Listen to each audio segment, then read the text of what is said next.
আসসালামু আলাইকুম এভরিওয়ান, কেমন আছেন সবাই? আশা করি সবাই ভালো আছেন। আজ আমার হাতে যে মোবাইলটা আছে সেটা হচ্ছে Realme Note 50।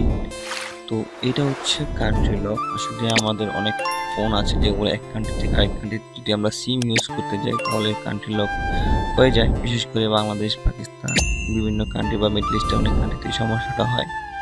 তো সেই সমস্যাটা হলে সেটা আপনারা কি করবেন তা আপনি দেখাবো এই ভিডিওতে। তো প্রথমে দেখতে পাচ্ছেন আমি টুলসের মাধ্যমে যে মোবাইলটা আছে মোবাইলটার আরপিএম করে রিড করতেছি। অ্যাকচুয়ালি আপনার যে ফোনে কাজ করেন না কেন তার সিকিউরিটি ফাইলগুলো অবশ্যই আগে রিড করতে হবে কাজ করার পূর্বে। যদি ফ্ল্যাশ অথবা ফাইল রাইট করার পরে যদি কোনো সমস্যা হয়ে যায় তাহলে আমরা ব্যাকআপ ফাইল দিয়ে সেটাকে আবার রিস্টোর করতে পারবো। তো এখানে প্রথমে আমাদেরকে আরপিএমপি ফাইল রিড করতে হবে। এই নেটওয়ার্ক আনলকের ক্ষেত্রে আমাদের দুইটা স্টেপ কাজ করতে হয়, এর মধ্যে যে কোনো একটা কাজ করে যায়। তো আরেকটা সিস্টেম আছে যেটা হচ্ছে অনলাইন। যারা আপনার 12 ডিজিট বা 15 ডিজিটের যে লকগুলো থাকে সেগুলো খোলার জন্য অবশ্যই অনলাইনে খোলা যায়। এর জন্য কোনো টুলসের প্রয়োজন পড়ে না, শুধু কোড এন্টার করে আনলক ক্লিক করলে আনলক হয়ে যায়। তো অনেক মোবাইলগুলো আছে যেগুলোর এখনো সাপোর্ট আসে নাই, যেমন 172 কোড, এগুলোর কোনো সাপোর্ট অনলাইনে খুবই কম পাওয়া যায়। তো এই সেটগুলো আমরা কিভাবে কাজ করব সেটা নিয়ে আজকের এই ভিডিও। তো ভিডিওটি পুরোপুরি ওয়াচ করেন, নতুন হলে অবশ্যই সাবস্ক্রাইব করবেন এবং ফুল প্রসেসটি আমি আপনাদেরকে দেখাচ্ছি।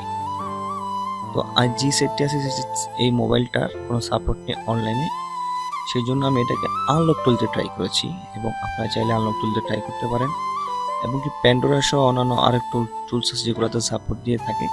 তবে আনলক টুল যেহেতু সবাই প্রায় অনেকেই ইউজ করে, সেই জন্য আমি আনলক টুল দিয়ে দেখাচ্ছি। তো আরপিএমপি ফাইলটা যখন আমি রিড করেছি তারপর আমি এটাকে ইরেজ করলাম। তো ইরেজের ক্ষেত্রে কিন্তু একটা বিষয় অনেক সময় সুবিধা হয়, যেটা পুরনো যেই আরপিএম ফাইলটা থাকে সেটা অটোমেটিকলি ইরেজ হয়ে যায় এবং নতুন একটি আরপিএম ফাইল রাইট করে দেয় আনলক টুল সার্ভার থেকে এবং টোটালি প্যাচ সিস্টেমে। এই সিস্টেমটাতে অনেক সময় কাজ হয়ে যায়, নেটওয়ার্ক আনলক হয়ে যায়।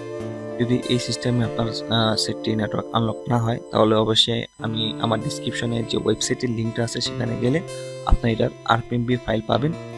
দুইটা আরপিএমপি ফাইল দেওয়া আছে, এখান থেকে যে কোনো একটা আপনি রাইট করে দেবেন, ইরেজ করার পরে রাইট করবেন। রাইট করে দিলে আশা করি আপনার যেই সমস্যা নেটওয়ার্ক লক, সিম লক, সেটা অবশ্যই রিমুভ হয়ে যাবে এবং আশা করি পার্মানেন্টলি রিমুভ হবে। এই জন্য আপনাকে কোনো ধরনের আইএমআই চেঞ্জ করতে হবে না। তো আমরা আইএমআই চেঞ্জ সাপোর্ট করি না, আইএমআই চেঞ্জ করা একটা ইলিগেল কাজ, তাই ইলিগেল কাজের সাথে আপনারা জড়িত না হন।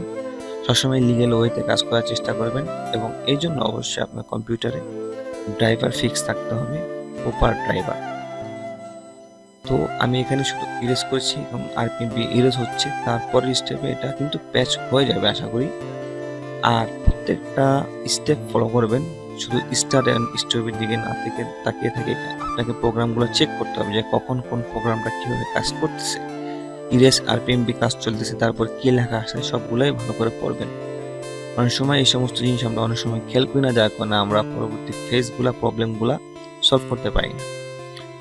তো ভিউয়ার্স, আজকের এই ভিডিওটি যদি আপনার কাছে ভালো লাগে থাকলে অবশ্যই লাইক কমেন্ট শেয়ার করবেন, নতুন হলে অবশ্যই সাবস্ক্রাইব করবেন। দেখা হবে পরবর্তী আরেকটি ভিডিওতে। আমার কাজটি অলরেডি সাকসেসফুল হয়ে গেছে, এখানে দেখতে পাচ্ছেন আমার এখানে নেটওয়ার্ক চলে আসছে।